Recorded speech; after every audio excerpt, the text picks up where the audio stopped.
Okay, today the FIA published the official track map for the 2026 Monaco Grand Prix. Buried in it is a detail that could flip the entire championship. No straight mode zones, anywhere, around the entire Circuit de Monaco. If you don't know what straight mode is, don't worry, we'll break it down in plain English in a second. But here's the headline you need right now. This decision is a massive problem for Mercedes, the team that has dominated every race of 2026, built around a strength Monaco just took away. And it's a gift for Ferrari, two-time Monaco pole sitter in the car, a chassis that loves slow corners and max downforce, favorites for the first time all year. In the middle, two Mercedes title rivals, both winless here, with 43 points between them. This weekend is huge, and we'll show you exactly why. Let's get into it. Section 1. What is straight mode? Before anything else, here's the tech at the center of this story. The 2026 cars run active aero, front and rear wing flaps that move mid-lap. They switch between two configurations depending on where the car is.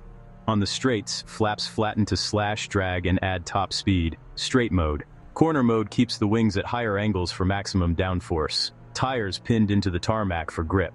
Watch Mirabeau corner mode loading the car. Then, firing toward the swimming pool, it toggles back towards straight mode on the short chutes. Understand this switch, and the Ferrari decision makes sense. Straight mode does the opposite. It flattens the wing flaps to slash drag by up to 55%, unleashing big top speed on the straights. 55% drag reduction is 3 to 4 times more powerful than the old DRS. It also boosts aero efficiency and helps manage the 2026 power units, split 50-50 between battery and internal combustion. So it isn't just an overtaking tool. It manages energy every lap. Wings open on the straight, then close before turn-in. At every circuit, except Monaco. No real straights, walls tight, the advantage shrinks and mechanical grip rules. Section 2, the FIA's removal, Part 1. Why did they take this decision? Safety. This is Monaco at the limit, walls millimeters away, margins measured in paint. Reason 1, the tire grip rule. Straight mode should only be used where cars aren't at the limit of grip. On streets, when grip is peaking, extra systems belong off, stability first. At Monaco, almost every corner, braking and acceleration is at the limit. Watch Laos, slow-mo tire scrub, steering at full lock, carcass loaded to the sidewall. Add a sudden aero change on that knife edge. Load shifts, rear snaps, and there's no runoff. At Monaco, a twitch becomes carbon and concrete in a heartbeat, so the FIA removed it here. Reduce sudden deltas, keep platforms predictable, protect drivers and marshals. In Monaco, safety beats experimentation, always. Reason 2, the 3-second rule. Straight mode zones must last over 3 seconds. In Monaco, most so-called straights are under that. Even the pit straight is curved and short. Timers kill the idea before it starts. Watch the clock. Start-finish descent devote less than 3. Up Beau Rivage, broken by curvature and compressions. Tunnel exit to Nouvelle Chicane, also too brief. You can't legally arm, deploy, and sustain the mode before the timer expires. Reason 3, top speed risk. Straight mode trims drag, so approach speeds spike. Exactly where walls pinch and braking zones are bumpy and short. Late in a stint on worn tires, add 20 to 30 kilometers per hour into Saint-Devote. Now picture marbles, a twitch, marshals inches away, Armco closing. The margin goes from slim to 0. Monaco and straight mode don't mix. Not by the rule book, and not by physics. Number 3, what's still available, Part 1. Monaco 2026 isn't no aid. Two tools exist, and they're not the same. Straight mode and overtake mode. Different triggers, different intent. Straight mode first. A universal drag reduction setting. It's available to every car inside designated zones, regardless of gap. Think trimmed drag and low resistance mapping for the run to the next breakpoint. Overtake mode is proximity-based electrical boost for the chaser within 1 second. Battery deploys. Halo LEDs confirm. Torque hits.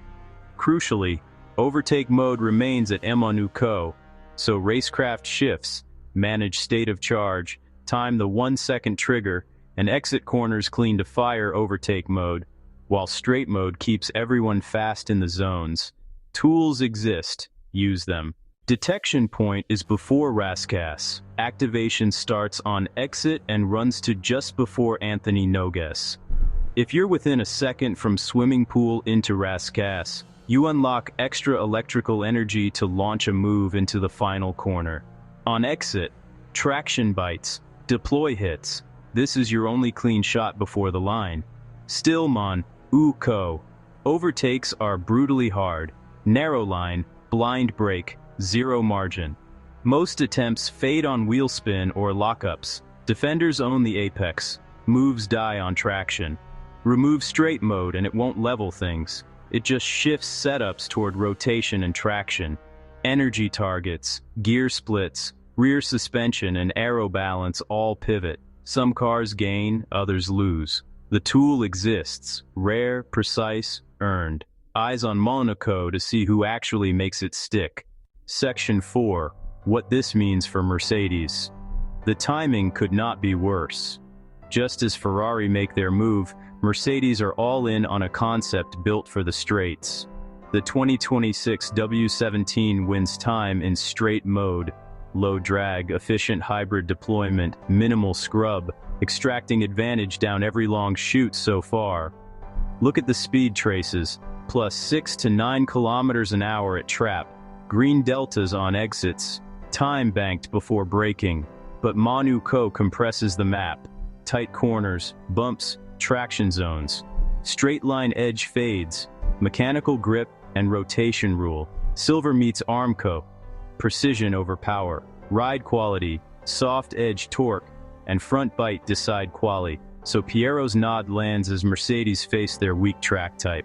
If Antonelli still wins here, the leverage tilts his way, everywhere.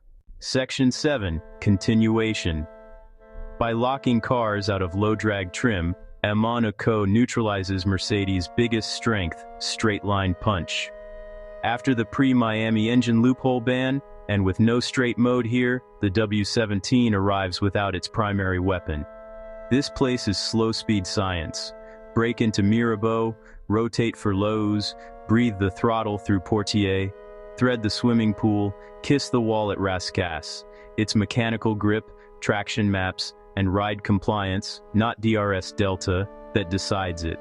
So Wolff's play shifts, setups, cambers, springs, and pit wall discipline prove Silver can win the corners when the straights go silent. Section 5. What this means for Ferrari. Their picture is the opposite. A car that lives on rotation and high downforce. That profile is tailor-made for Monaco. Chicanes, hairpins, walls inches away.